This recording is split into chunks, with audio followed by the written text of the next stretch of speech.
అసలు ఎలా ఒప్పుకుంటారో, ఎలా తీస్తారో, ఎలా బయటకొస్తాయో ఇలాంటి సినిమాలు. కాదండి ఇప్పుడు తీసే ముందు అసలేం అనిపించలేదా? ఇంత బడ్జెట్ పెడుతున్నారు ప్రొడ్యూసర్స్.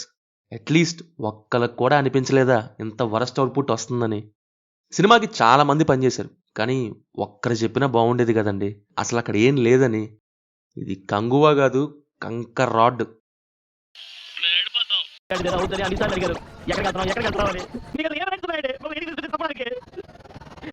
ఇదెలా తీసినట్టుంటదంటే, స్క్రిప్ట్ నచ్చి ప్రొసీడ్ అయినట్టు లేదు. ప్రొడక్షన్ హౌస్‌కి ఏదో ఒకటి సినిమా చూపియాలి. ఏదో ఒకటి ఏసి పడేద్దామని ఏసినట్టుంది. స్క్రిప్ట్ అయితే ముందు రాసుకున్నట్టు లేదు. సెట్స్‌లో ఎవరు అప్పటికప్పుడు ఎవరు ఏదంటే అది అన్నట్టుగా ఉంది. ప్రెజెంట్ ఏమో ఫ్రాన్సిస్ అనే క్యారెక్టర్. 1070 ఇయర్‌లో ఏమో కంగువ స్టోరీ. మధ్యలో పులోవానో, పలావానో అదేదో క్యారెక్టర్ పెట్టారు.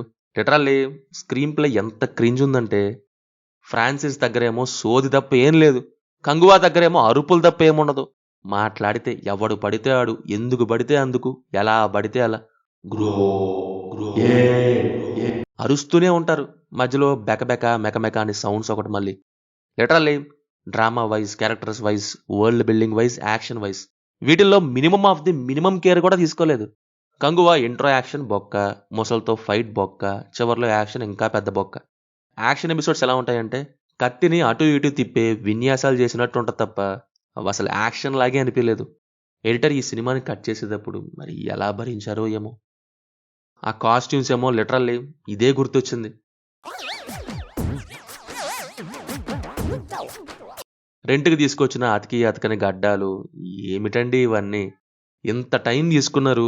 ఆ మాత్రం కూడా చూసుకోలేరా? ఇంకా డైలాగ్ రైటింగ్ అయితే కంప్లీట్‌లీ వర్స్ట్. నేను చూసుకుంటా, నేనెళ్ళిపోతా, నేను చంపుతా. చావాలి, చంపాలి, రక్తం అంటూ రోత డైలాగ్స్ రాశారు. అండ్ ఒక సీన్ ఉంటది సినిమాలో. అదొక్కటి చాలు ఈ సినిమా రేటింగ్ ఎంత దారుణంగా ఉందో చెప్పడానికి. కంగువ ఉన్న ప్రాణవాది కొనలోని 25 మంది ఆడవాళ్ళు వేరే కొనలోకెళ్తారు. అప్పుడు కపాల కొనకు చెందిన 15 మంది ఎదవలు వాళ్ళని చుట్టుముడతారు.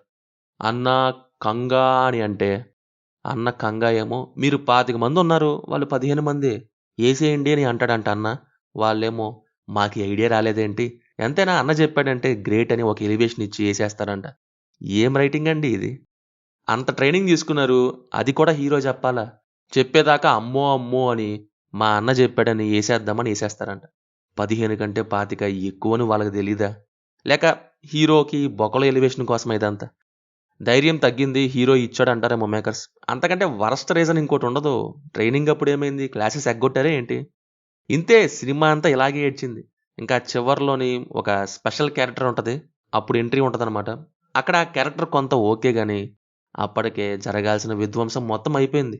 ఇకేం లేదు. యాష్ బూడిదే. పర్ఫార్మెన్సెస్ వైస్ సూర్య యాక్టింగ్ ఫ్రాన్సిస్ క్యారెక్టర్‌లో అయితే చాలా ఆర్టిఫిషియల్‌గా అనిపించింది.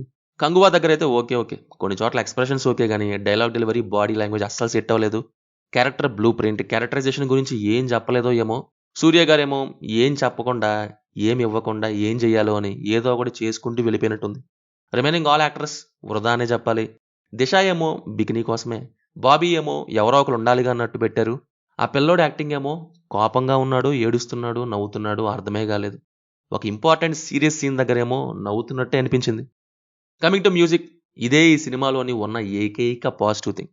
ఒక్క యోలో సాంగ్ తీసేస్తే డీఎస్‌పీ సినిమాకి డ్యూటీ చేశారు. కానీ డీఎస్‌పీ ఇచ్చిన వాటిని చిందరబందరగా వాడేశారు సినిమాలో. స్క్రిప్ట్ రైటింగే బోర్ల పడింది. ఇంకా ఇదేముందిలే అన్నట్టయిపోయింది. ఫైనల్లీ ఆయనే గుర్తొచ్చారు.